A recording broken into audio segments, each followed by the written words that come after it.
Hello everyone. അപ്പം എല്ലാവരും അടിപൊളിയായിട്ടിരിക്കുന്നു എന്ന് വിശ്വസിക്കുന്നു. അപ്പം ഞാൻ ഇന്ന് ചെയ്യാൻ പോകുന്നത് വീണ്ടും ഒരു അപ്പാർട്ട്മെൻറ്റ് ടൂറാണ്. ഇത് കാരണം എന്താ വെച്ചാൽ ഇപ്പം ഞാനൊരു സ്റ്റുഡിയോ അപ്പാർട്ട്മെൻറ്റ് ചെയ്തായിരുന്നു. അപ്പം ഇനിയിപ്പം വർക്ക് ചെയ്യുന്നവരാണെങ്കിൽ നമുക്ക് യൂണിവേഴ്സിറ്റിയിൽ അപ്ലൈ ചെയ്ത് ഇങ്ങനെ സ്റ്റുഡൻറ്റ് മോൺ ഹൈമൊന്നും കിട്ടാൻ ചാൻസ് ഇല്ല. പക്ഷേ ഇവിടെ വരുമ്പം എല്ലാവരും മോസ്റ്റ് ഓഫ് ഓൾ എല്ലാവരും പ്രിഫർ ചെയ്യുന്നത് അല്ലെങ്കിൽ നമ്മൾ ബുക്ക് ചെയ്യുന്നത് ഹോട്ടൽസ് ആയിരിക്കും. അപ്പം കിച്ചൺ ഇല്ലാത്ത ഹോട്ടൽസ് ബുക്ക് ചെയ്ത് കഴിഞ്ഞാൽ കുറച്ച് ബുദ്ധിമുട്ടാണ്. കാരണം നമ്മൾ ഡെയിലി പുറത്തുനിന്ന് കഴിക്കേണ്ടി വരും, നമ്മുടെ പൈസ നഷ്ടം. അതുകൊണ്ട് ഞാനിന്നൊരു കിച്ചണുള്ളൊരു ഹോട്ടലാണ് കാണിക്കാൻ പോകുന്നത്. ഞാനൊരു സിവിൽ എഞ്ചിനീയറാണ്. അപ്പോൾ എൻ്റെ പ്രൊജക്ട് സൈറ്റ് അനുസരിച്ചിട്ട് എനിക്ക് മാറേണ്ട വരും. അപ്പം കുറച്ച് നാളത്തേക്ക് എൻ്റെ ഓഫീസിൽ നിന്ന് എനിക്കിപ്പോൾ ജോബ് ട്രെയിനിങ് നടന്നുകൊണ്ടിരിക്കുകയാണ്. അപ്പോൾ ഓഫീസിൽ നിന്ന് എടുത്ത് തന്ന ഒരു അപ്പാർട്ട്മെൻറ്റാണിത്. അപ്പോൾ ഞാൻ ജസ്റ്റ് ഒന്ന് കാണിക്കാം. പിന്നെ ഒരു കാര്യം കൂടി ഉണ്ട് കേട്ടോ. ഇപ്പം ജർമ്മനിയിൽ ടൂറിസ്റ്റായിട്ട് വരുന്നവരാണെങ്കിലും ഇങ്ങനെയുള്ള അപ്പാർട്ട്മെൻറ്റ്സ് ബുക്ക് ചെയ്യാവുന്നതാണ്. ഞാൻ കുറച്ച് സൈറ്റൊക്കെ ഇവിടെ കൊടുക്കാം. ഹോട്ടൽസ് ബേർഡ്, പിന്നെ booking.com അങ്ങനെയുള്ള കുറച്ച് സൈറ്റുകളൊക്കെ ഉണ്ട്. അപ്പം നിങ്ങൾക്ക് അതിൽ നിന്നൊക്കെ ബുക്ക് ചെയ്യാൻ പറ്റും. അപ്പം കാണിച്ചു തരാം. ഈ ഹോട്ടലിൻ്റെ 4th ഫ്ലോറിലായിരുന്നു നമ്മുടെ റൂം. ഈ സൈഡിൽ കാണുന്നതൊക്കെ റൂംസാണ്. ഞാനത് പ്രത്യേകിച്ച് പറയേണ്ട ആവശ്യമില്ലല്ലോ. അപ്പം ഈ ഫ്ലോറിൻ്റെ ലാസ്റ്റ് ആയതുകൊണ്ട് തന്നെ ഇങ്ങനെ വലിയൊരു വിൻഡോ ഉണ്ടായിരുന്നു. ഇത് വിൻഡോ അല്ല, ഇതൊരു ബാൽക്കണി സെറ്റപ്പ് പോലെ, പക്ഷേ വലിയൊരു വിൻഡോ. ഇവിടെ നോക്കിയാൽ നല്ല വ്യൂ കാണാം. ഇത് സന്ധ്യ ആയപ്പം ഇവിടെ നോക്കാൻ കുറച്ചും കൂടെ ഭംഗിയുണ്ടായിരുന്നു കേട്ടോ. അങ്ങ് ദൂരെയുള്ള മല വരെ ഇവിടെ നിന്ന് നോക്കിയാൽ കാണാം. അപ്പോൾ ഈ കാർഡ് കൊണ്ടാണ് കേട്ടോ ഞാനിത് ഓപ്പൺ ചെയ്തത്. അതെല്ലാ ഹോട്ടൽസിലും അങ്ങനെ തന്നെയായിരിക്കും. അപ്പോൾ കയറി വരുമ്പോൾ തന്നെ ഇങ്ങനെയൊരു കോട്ട് റാക്ക് ഉണ്ട്. ഇതെൻ്റെ കോട്ടാട്ടോ. പിന്നെ ഉടനെ തന്നെ കിച്ചണാണ്. മറ്റേ സ്റ്റുഡിയോ അപ്പാർട്ട്മെൻറ്റിൽ നിങ്ങൾ കണ്ടിട്ടുണ്ടാവുമല്ലോ, സെയിം പാറ്റേൺ. പക്ഷേ ഇവിടെ മറ്റേ ഇലക്ട്രിക് സ്റ്റൗ കാര്യങ്ങളൊന്നുമില്ല.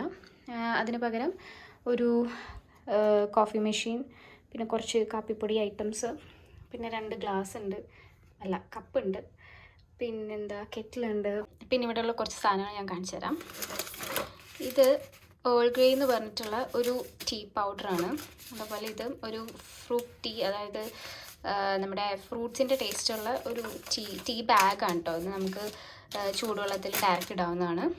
പിന്നെ ഇത് കാഫി സാനെ. ഇതിൻ്റെ ഉള്ളിൽ കുറച്ച് മിൽക്കായിരുന്നു കേട്ടോ. പിന്നെ തുറന്നപ്പോഴാണ് ഞാൻ കണ്ടത്. ആൻഡ് ഇത് ഷുഗർ പാക്കറ്റ്സ്. പിന്നെ ഇത് കാപ്പിപ്പൊടിയാണ്. ഇത് ഈ മെഷീനിൽ നമുക്ക് നേരെ തന്നെ ലോഡ് ചെയ്യാൻ പറ്റും. പിന്നെന്താ, ഇതൊക്കെയാണ് ഇവിടുത്തെ സാധനങ്ങൾ. കണ്ടില്ലേ, കുറച്ച് പ്ലേറ്റ്, സ്പൂൺ, അങ്ങനെയുള്ള ആവശ്യമുള്ള സാധനങ്ങൾ. പിന്നെ അവൻ, ഒരു സിങ്ക്. ആൻഡ് ഇതാണ് ഫ്രിഡ്ജ്. ഇത് പെട്ടെന്ന് നമുക്ക് ക്യാബിനറ്റായിട്ടേ തോന്നാറുള്ളൂ.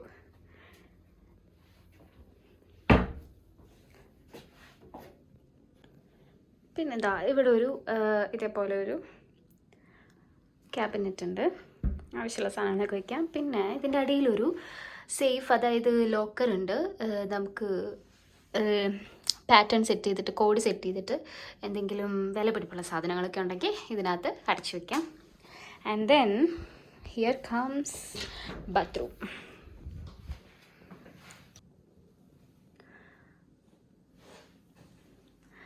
അപ്പോൾ ഇതാണ് ബാത്റൂം.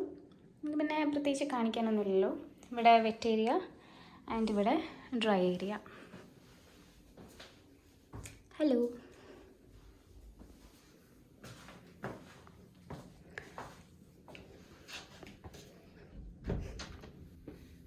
പിന്നെ ഇവിടെ ഒരു കണ്ണാടിയുണ്ട്. ഫുൾ ലെങ്ത്തിലുള്ള ഒരു കണ്ണാടിയാണ് കേട്ടോ. ഇവിടെ മിക്ക അപ്പാർട്ട്മെൻറ്റ്സിൽ ഞാൻ കണ്ടിട്ടുണ്ട് ഫുൾ ലെങ്ത്തിൽ. അപ്പോൾ നമ്മൾ പോകുമ്പോഴും വരുമ്പോഴൊക്കെ ആണെങ്കിലും നമുക്ക് ഫുള്ളായിട്ട് നമ്മുടെ അപ്പിയറൻസ് ഒന്ന് നോക്കിയിട്ട് പോവാം.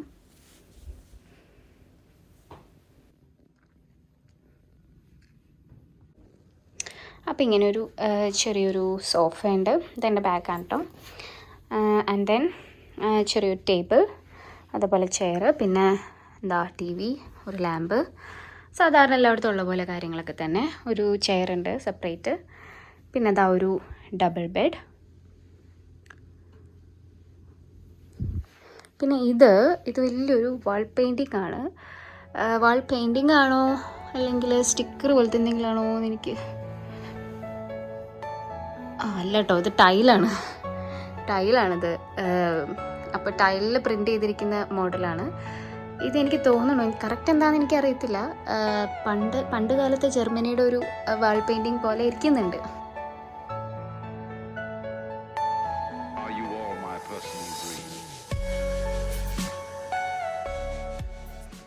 പിന്നെ ഇവിടെ ഫുൾ ലെങ്ത്തിൽ കർട്ടനാണ്.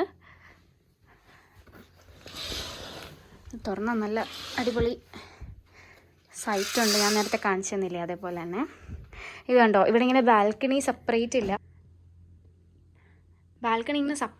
പക്ഷേ ഇങ്ങനെ ജസ്റ്റ് നമുക്ക് ഓപ്പൺ ചെയ്ത് കഴിഞ്ഞാൽ ലൈക്ക് ബാൽക്കണി പോലെ തന്നെയാണ്. ഇത്രയുണ്ട്. ഇതാണ് കേട്ടോ ഔട്ട്സൈഡ് വ്യൂ. കാണാൻ പറ്റുന്നില്ലേ? ഭയങ്കര ദൂരത്തേക്കുള്ള വ്യൂ കിട്ടുന്നുണ്ട്.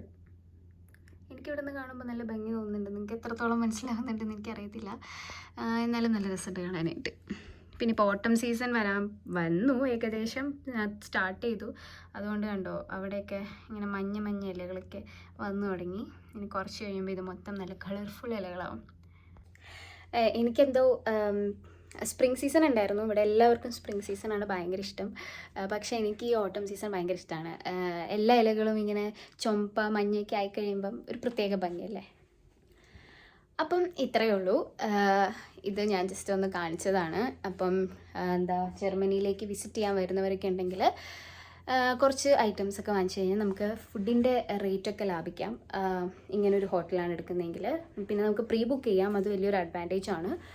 ഇവിടെ വന്നിട്ട് വേണമെങ്കിൽ ഓൺലൈൻ ചെക്ക് ഇൻ ചെയ്യാം, അല്ലെങ്കിൽ നമുക്ക് അടിയിൽ റിസപ്ഷനിൽ ചെയ്യാം. പിന്നെ ഹോട്ടലിൻ്റെ ഔട്ട്സൈഡ് ഞാൻ പറ്റിയാൽ എടുത്തിട്ട് കാണിക്കാം. അപ്പം ഞാൻ ജസ്റ്റ് ജോലി കഴിഞ്ഞ് എത്തിയുള്ളൂ. ആ ഒരു വന്ന ടൈമിൽ തന്നെയാണ് ഞാൻ ഈ വീഡിയോ ഒക്കെ എടുത്തത്. അപ്പോൾ ഇത് ഞാൻ എന്തെങ്കിലും വാങ്ങിക്കാൻ വേണ്ടിയിട്ട് കടയിൽ പോട്ടെ, എന്നാലേ എന്തെങ്കിലും കഴിക്കാൻ പറ്റത്തുള്ളൂ. അപ്പം ഞാൻ ബാക്കി വീഡിയോ പുറത്ത് നിന്നിട്ട് കാണിച്ചു തരാം. അപ്പോൾ ഇതാണ് കേട്ടോ റിസപ്ഷൻ ഏരിയ. ഇതെൻ്റെ കമ്പനിയുടെ സ്വന്തം ഹോട്ടലൊന്നുമല്ല, അവർ എനിക്ക് വേണ്ടി പേ ചെയ്തെടുത്ത് തന്നതാണ്. അപ്പം മനസ്സിലായിട്ടുണ്ടാവുമല്ലോ, അതുതന്നെയാണ് ഒരു ഗുഡ് ന്യൂസും. എൻ്റെ ഒരു ചെറിയ സക്സസ് ഞാൻ നിങ്ങളോടൊപ്പം ഷെയർ ചെയ്തു എന്നുള്ളൂ. അപ്പം ഇൻ്റർവ്യൂ ഒക്കെ ക്ലിയർ ചെയ്തു. ഇനി ട്രെയിനിങ് കഴിയുമ്പം ഹോപ്പ്ഫുള്ളി ജോലിക്ക് ജോയിൻ ചെയ്യുമെന്ന് വിശ്വസിക്കുന്നു. അപ്പോൾ ബാക്കിയെല്ലാ അപ്ഡേറ്റ്സും ഞാൻ തരുന്നതായിരിക്കും. അതുപോലെ തന്നെ എങ്ങനെ ഞാനിത് കണ്ടുപിടിച്ചു, എങ്ങനെയായിരുന്നു ആ ഒരു പ്രോസസ്സിങ് കാര്യങ്ങളും ഒക്കെ ഞാൻ നിങ്ങളായിട്ട് ഷെയർ ചെയ്യുന്നതായിരിക്കും ഓഫ് കോഴ്സ്. കാരണം എൻ്റെ ഒരു ഇപ്പം സ്റ്റുഡൻറ്റ് ലൈഫാണെങ്കിലും ഞാൻ ഇതിനകത്ത് അപ്ലോഡ് ചെയ്തിട്ടുണ്ട്. അപ്പം എനിക്കറിയാവുന്ന ഇൻഫർമേഷൻസൊക്കെ ഞാൻ പറഞ്ഞുതരാം കേട്ടോ. ഇന്ന് കുറച്ച് കാർമേഘമൊക്കെ ഉള്ളതുകൊണ്ട് എനിക്ക് അത്ര അടിപൊളി വ്യൂ ഒന്നും കിട്ടിയില്ല, എന്നാലും കിട്ടിയ വ്യൂ വെച്ച് നിങ്ങൾ തൃപ്തിപ്പെടുമെന്ന് ഞാൻ വിശ്വസിക്കുന്നു. അപ്പം അടുത്ത വീഡിയോയിൽ കാണുമായിരിക്കും.